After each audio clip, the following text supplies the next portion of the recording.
The older I get, the less friends I have and the happier I become. And if you had told me a couple of years ago that I would feel this way, I would have been like, bro, no, I want friends. I feel very lonely. I don't have people that I can trust, people that I can talk to. In fact, even the definition of the word friend itself, I don't think I really understood what it meant to have a friend. But I always had this feeling that I want to have people that I can count on. I want to have people that I can call, they'll pick up, people that I can rely on, people that can give me honest feedback about my personality, about something I'm doing wrong, people who would tell me the things that I may not want to hear in a way that I would have to hear it, or who would not be afraid to tell me those things, even if I didn't want to hear it.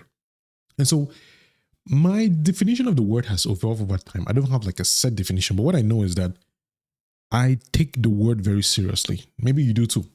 Maybe the older you get, if you're like in your 30s, your 40s, to call somebody a friend is no longer just a thing of, oh, we're in the same class, we take the same classes, we're in the same school, we're friends. No. And if you are in a place where you don't have friends, or worse, you don't trust the friends that you have, and even especially you don't trust the family you have, this video is to give some perspective on things that you need to consider, things that you might want to change if you want to change that. Now, if you don't want to change it, hey, just keep watching, give me some views, like the video or something. But I don't think anybody wants to be alone. I know I don't want to be alone. I know I enjoy being in the company of people who respect me, who value my opinion, who rely on me, who trust me, people who care about me. I'm yet to find any normal person. I'm sure there are abnormal people, mental health issues, whatever it is, who don't like people and don't care and want to be by themselves. But I think the majority of human beings want friends and they want family that cares about them. So I know I'm talking to somebody here, so, or at least to myself from before. So if you feel like you don't have friends, I've seen some of those videos floating on the internet, I'm 30, I have no friends, I'm this, I have no friends. I have some tips, I have some suggestions, some thoughts for you to consider. And we're going to get straight into it. The first one is that you're not intentional. There's a very high likelihood that if you don't have friends, you are not intentional about making friends. And the reason is because when we were born, hopefully, when we went to school, primary school, whatever it was, you almost always had people around your age in the same environment, in class, in the neighborhood. So you had to have people around you. And so you would play games, you would hang out, you would talk to people. As you were getting raised, people around similar ages, parents will meet and they'll be like, oh yeah, play with just a new friend now. You're 5 years old. So, hey, do you want to be my friend? And that's it. You're friends. Good. But then something interesting happened over the years. People changed careers, they got married, they traveled, they moved out of the country. You go out to different places. And this is why this intentionality matters, because and this is a side note, I didn't really like my life in boarding school. I've not really said it out loud, but I was the youngest in my class. I always felt left out, felt like on the side because people would do things. And because I was youngest, I always felt like I was being cast out a little bit. And maybe it was all in my head. Maybe it was just my insecurity and just my inability to blend, to actually provide something for the group. But that's on the side for a different video.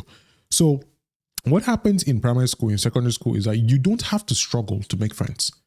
The people who are in your environment tend to become your friends. The people who you hang out with tend to become your friends. You have shared interests, shared values. You're going after the same problems. You're solving the same thing. You have the same exam, the same struggles, whether it's dating, exam, school, whatever, punishment, like you're doing things together. Propinquity, because you're in the same proximity, you have shared interests. So that is easy. Something interesting happens as you get older. You start making intentional choices. What do I want to do in life? Which city do I want to live in? What job do I want to do? Who do I want to marry? Where do I want to live? Right? Those decisions that you make cause you to move out of that space of shared interest. Now you have to decide, do I want to become a medical doctor? What kind of medical doctor I want to be? Now, as that group reduces, because fewer and fewer people in that group will start making similar decisions. And there will come a point when, of course, you can't marry the same person. You would have to choose who to marry. And your priorities will shift. Maybe you get a child. Your priorities change. So what happens when you get older, and the reason why you may not have friends or people that you trust, is because you were not intentional about those relationships. Until I became intentional about talking to people, setting schedules, telling them how much they were important to me, having difficult conversations with them, flying out to meet people, hanging out with them, asking about their family, talking about the things that were important, not just the game or the weather. It was very difficult to me to feel like I had friends. And there are people who I have naturally sort of cut off because I realized that they didn't want to have those conversations. They were interested in the surface level. They would not call me when I called them back. And I felt like I was bothering them. And I realized like, well, if this person doesn't want me, which is going to be the next thing. I'm looking at my notes here. This person doesn't want me, then why should I, force myself on them? So that's the first thing. If you feel like you're getting friends, even your family, I really think with your family too is important because you would assume that because you were raised in the same house with somebody, you would suddenly be friends with them, right? You would suddenly like them. Nah, I realized that no, my siblings and I are still working and have to work on our relationship because we have different mindsets, different experiences, different contexts, different perspectives. And so if I am not intentional about that relationship, it's just not going to work. So that's the first thing. Ask yourself, are you intentional with your relationships? Are you calling people to actually check on them? Are you choosing to be friends, to know these people? Like, can you say in your heart that you've picked somebody, it could be your brother, your sibling, even your parents, and you actually want to have a relationship with them? So that's one. Number two, you are not reliable. I cannot remember. You're not reliable. Now, it may sound like an insult. Just hold your horses, all right? Hold your horses. When I say that you're not reliable, what I mean is people cannot count on you because over the years, you have shown that they cannot count on you for the things that are important to them. For example, somebody needs you to help them move. If you're the kind of person who is not available to move every so often, at some point they stop calling you. If you're the kind of person say, hey, I really need somebody to pick my child from school, please, and can you help me this, I don't know, $10, whatever, or I need X amount of money for this. To build trust with friends and family, you have to be able to be somebody that they can count on. Those relationships are built on that societal currency of community where it's like they know that they can count on you. They know that if they call you, you will pick up the phone. If you're not available, you will let them know. If you're coming, you will tell them what time. If you're late, you're going to inform them. There's certain courtesy that I think people miss out in friendships and family, that because you like somebody or somebody likes you, you suddenly stop being polite. You stop being kind, stop being respectful. And when I use the word reliable, I mean in all those aspects. Somebody should be able to rely on you. So if you look at your life and you ask yourself, are there people who are counting on me? If there's nobody counting on you, there's a very high likelihood that you have no friends and no family.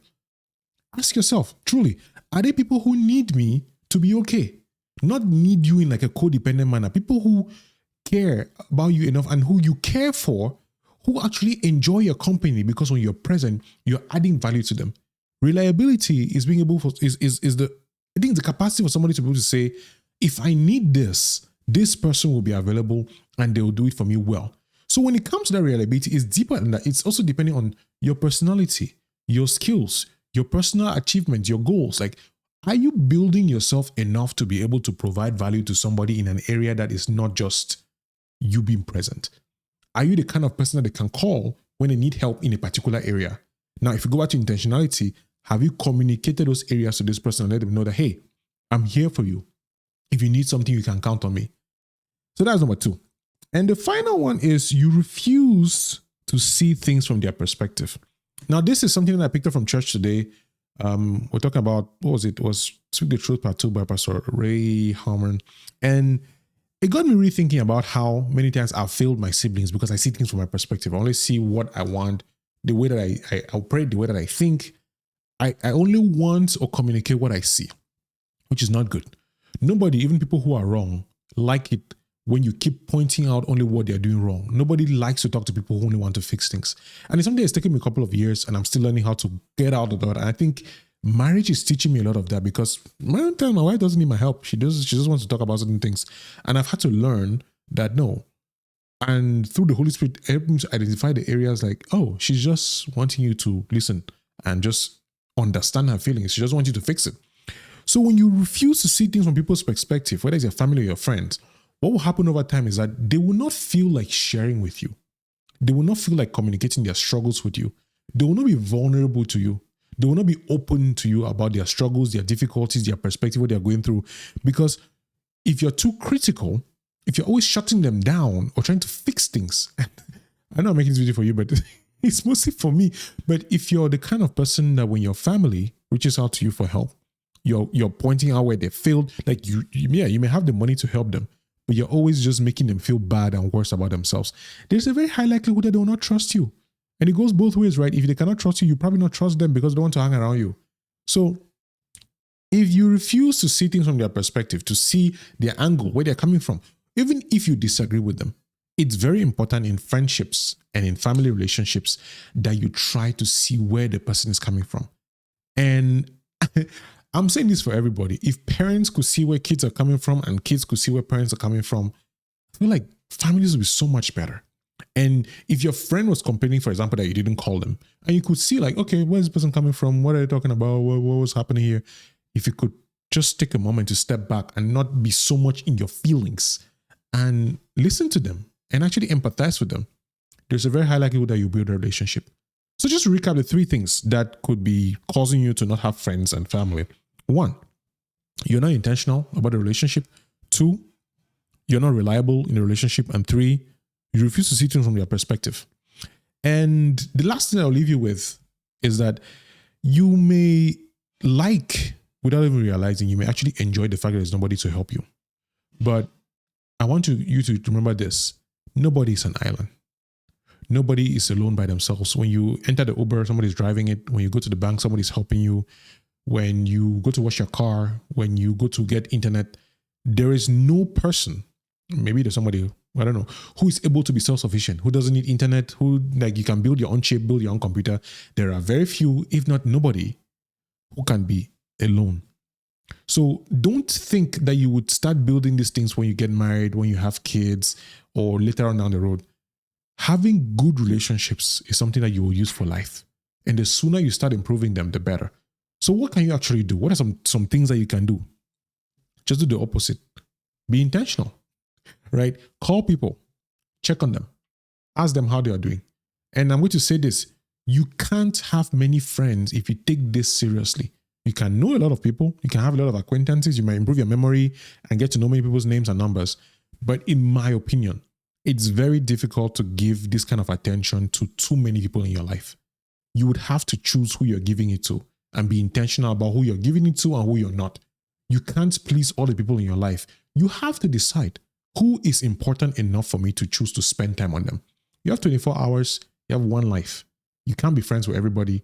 And even in your family members, parents will probably say this better than I would, but there are kids that you like more than other kids. So it might mean that you pay more attention to the kids that you don't naturally like.